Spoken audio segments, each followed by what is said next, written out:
That's a huge job that is done by the team of the community self-help, and it helps in different things, and it's incredibly important. I would like to thank separately, like all our work, all our help that we are providing to hospitals, to defenders, to medics, to IDPs. Maybe it's thanks to the work of our team, our like basic staff or basic, like we have 5 participants of our team, and like from time to time, we also involve volunteers and other team members. It's incredibly important at the very beginning of work to, like, the issue of information part, just to spread information, indeed, what is happening, some kind of basic things.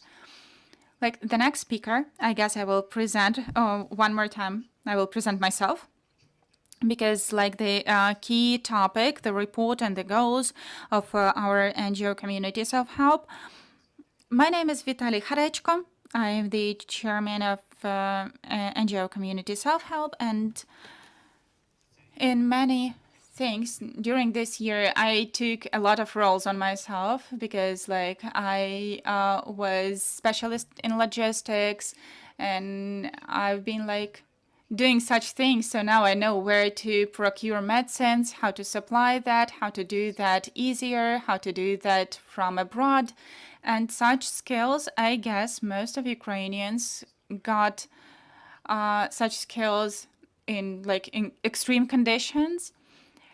But we live in such a reality. We need to adapt fast and to continue working. So before I switch to the part of the report, I would like, if we can do that, to turn on the video.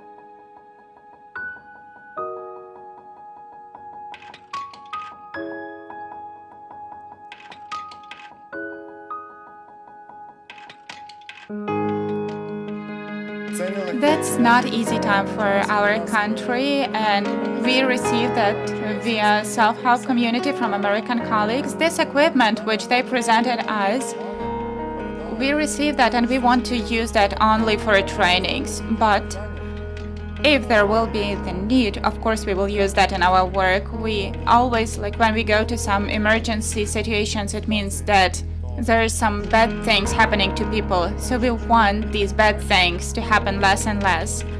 And with this equipment, to do only trainings, so that to help peace for the whole country. So thank you very much from the city of Lviv and the whole Ukraine. Thank you very much to American firefighters. And thanks to those organizations who are supporting us and who are helping.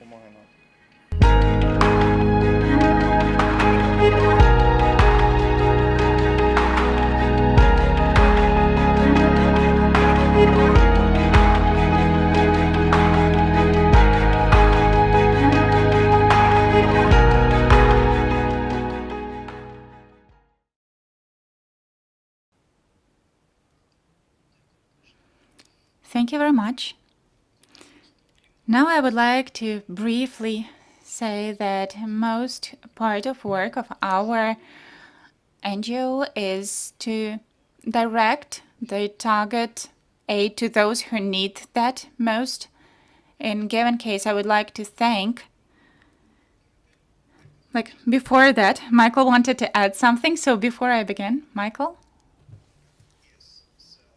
The other things that has to be obvious is that in order for what we just saw in the video to take place, we have to communicate with people around the world, and especially with the English-speaking world. So we have, there's a massive amount of communication where there has to be written translation, where there has to be, where there's Zoom conferences. And I have the privilege of taking part in those, and then we communicate together as a team. And that's also an incredibly important part of working as a team to help solve problems, especially when we're working with an English-speaking world that can help us in a profound way. So. Thank you very much, Michael. Indeed, when we just started, we were trying to just provide the information about Ukraine in 8 languages. So we really thank to our interpreters and translators. We had the whole team of translators, like more than 40 people who were helping with, like, to translate from Ukrainian to different languages and to send all of that to our partners who are abroad, our like media who are working abroad, diasporas, and so on. And I would like to thank also our like donors who reacted fast, and they were sending us support, help with like medicines.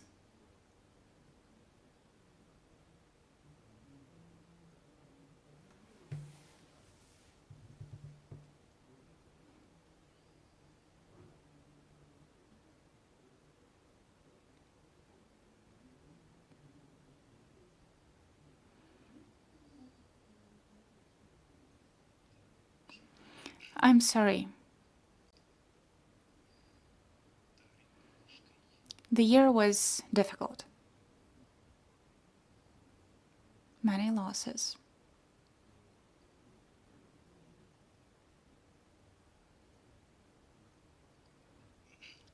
I'll continue.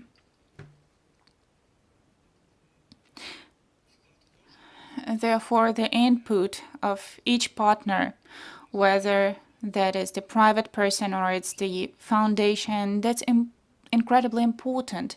I would like to switch to our presentation. I will try just how it works.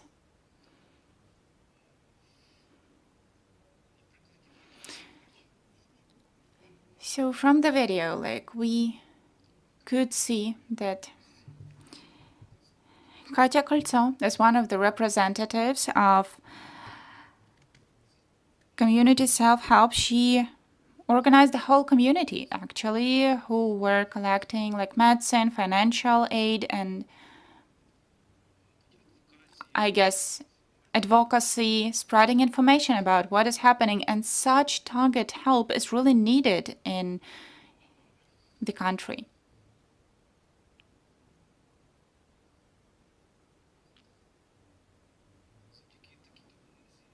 Thanks to such help, thanks to funds, thanks to individuals, thanks to volunteers who were coming from abroad and they were helping Ukraine, we managed to organize approximately 24 projects that we implemented in 10 months of work.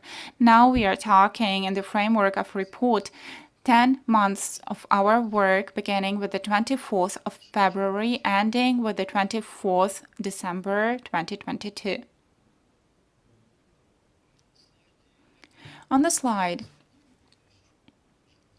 maybe you will see some numbers.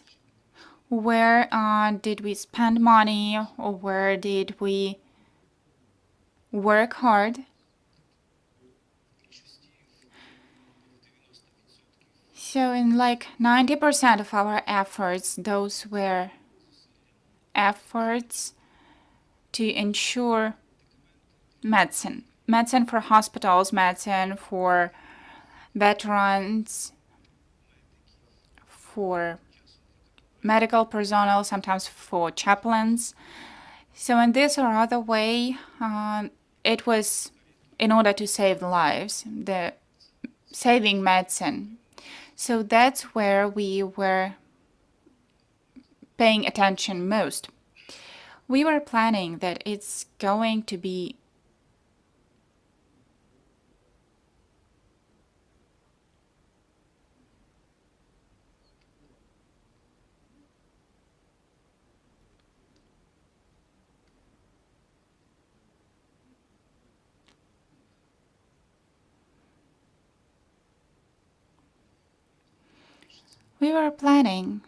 that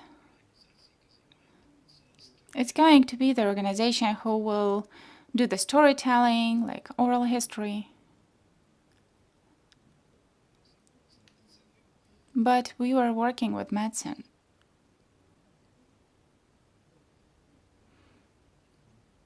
We have a question? Sure.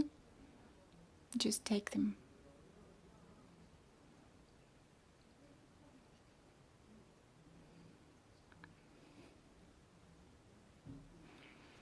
Ukrainian form, Sergei Bodnar. As far as I understand, the emotions are overwhelming. And because there are some reasons. You were mentioning that you wanted to do more with the information, with the history, with the stories, and it turned out that you were working with medicine more. I guess you saw a lot with your own eyes, and a lot of grief and a lot of bad things that happen to our soldiers, to those who are fighting on the front line. I would like you to clarify, why do you have such emotions?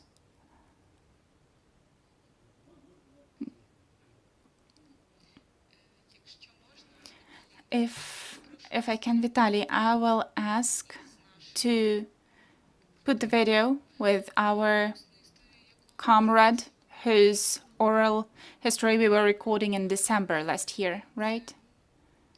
That's, yeah, de facto before war in December.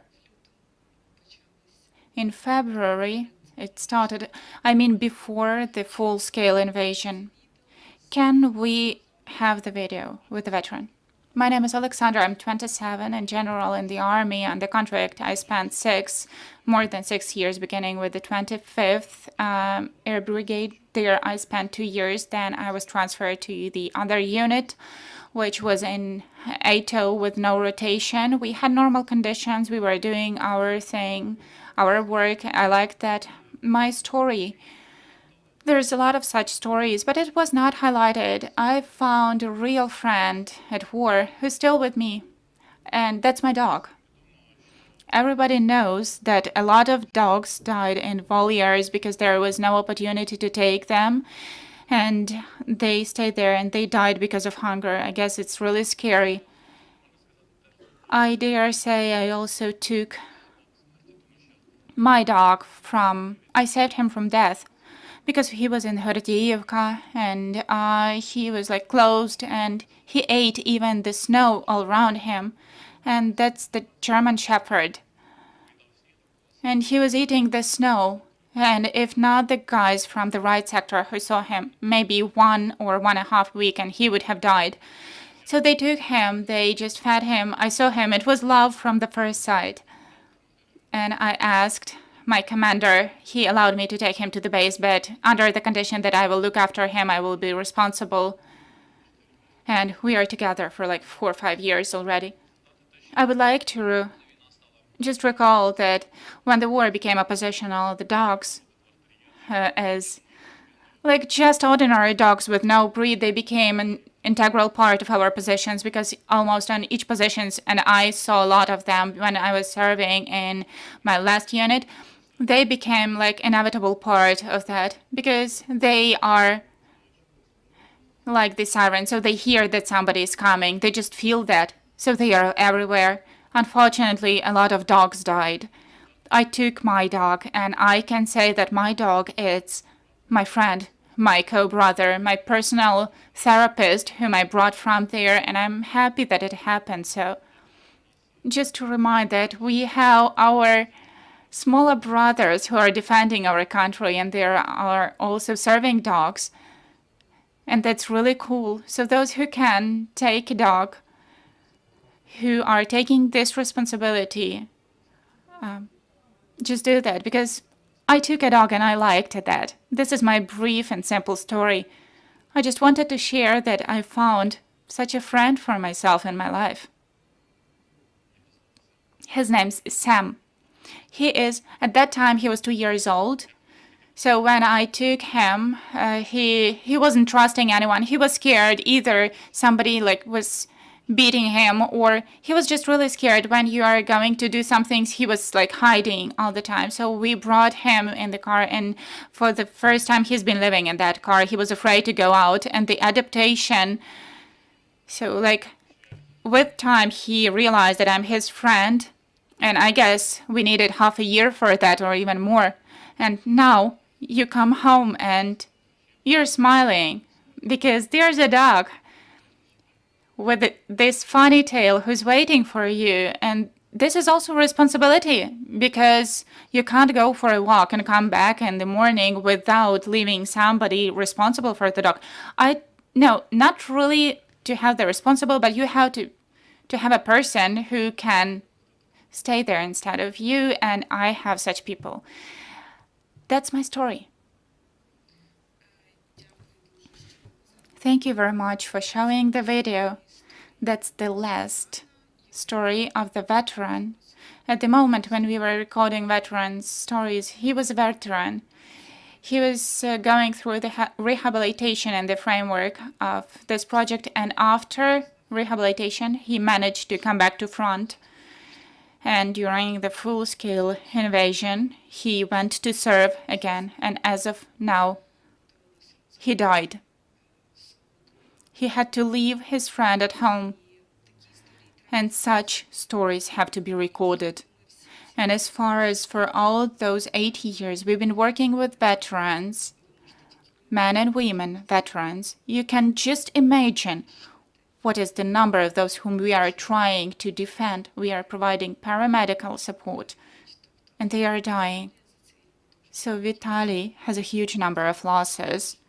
Had a huge number of losses during this year, and these are the losses for a lot of people. But exhaustion, it also has place. Vitalii, can you continue? They created big fundraising. So I mean, like last year it was approximately $2,000, even more, and in the last period, so like one more times. So this money really helps sometimes to like procure some kind of medicine.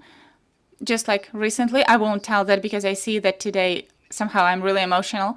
So they are helping. This is helping. When we have money, we have the opportunity to help either to militaries who are in rehabilitation or those who are like IDPs.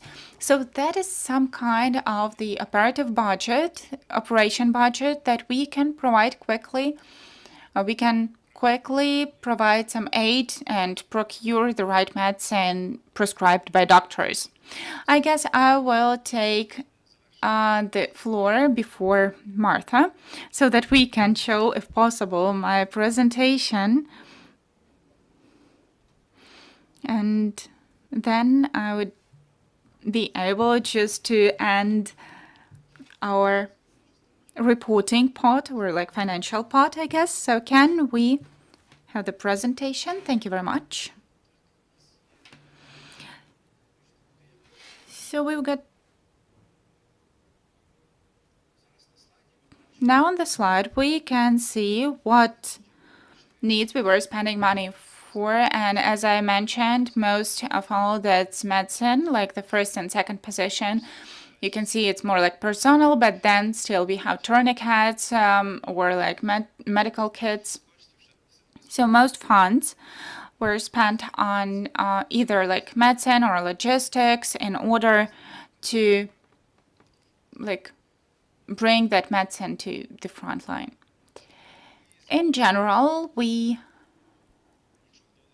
collected like in dollars, like in hryvnias, it sounds like 2 million, more than 2 million hryvnias, and the money was like for different, like 31%, those were like individual contributions, and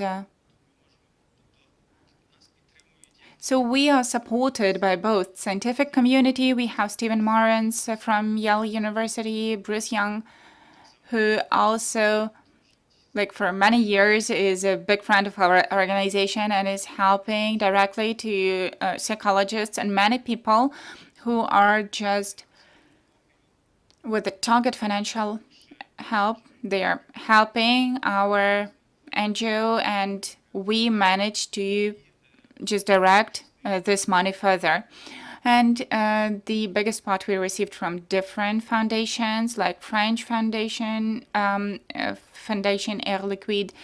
Thanks to this foundation, we managed to make a good logistics and even to have a payment for those who helped us to provide the medicines, all those like 2 tons, more than 5 tons actually, that we received from the Connecticut State USA, thanks to Foundation Air Liquide we mentioned, to ensure that the medicine will be brought to places. Also, Japanese Foundation JAD, thanks to which we managed to help to IDPs and to relocated people. It was the help to women, children, beginning with nutrition and like target address aid. Basel Foundation, it's a foundation from Belarus. Now it is in Lithuania. So we managed to buy medicines for Bucha and Borodyanka, and there is a network of medical centers who were writing to us like what they need. And in a month, they could receive the medicines most necessary for them. Light Foundation also, it's like one procurement for almost the whole amount, like 10,000 for Bucha, and also it was spent to Bucha and Borodyanka. So that like added to the previous procurements. Rotary Club Austria, Ukrainians of Colorado, Foundation Dobrovoля.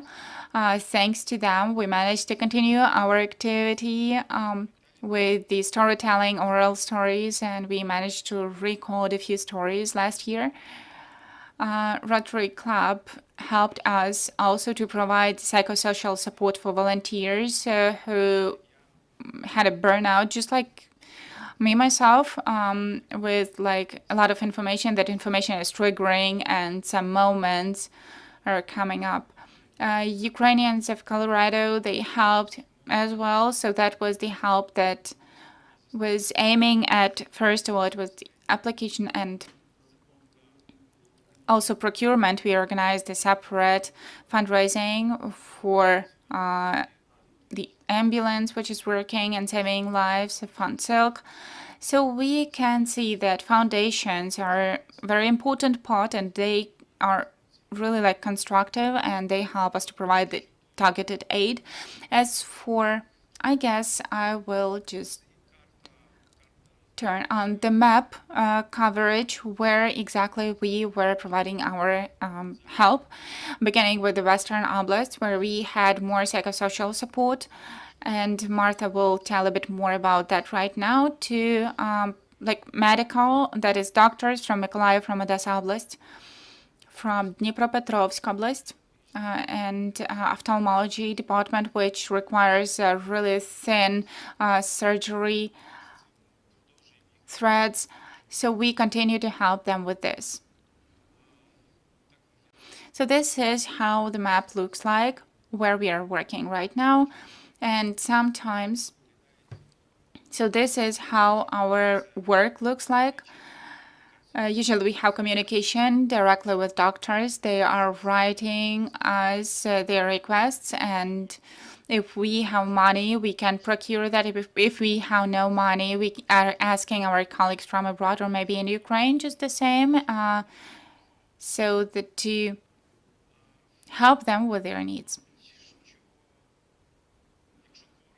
Well, I guess if just briefly, then that's it about the financial part. As for the details, we will save this presentation. We will add that to the information that we are going to share, those who want to study that in more details. And maybe we have questions from participants. Okay, if there are any questions, so please do ask.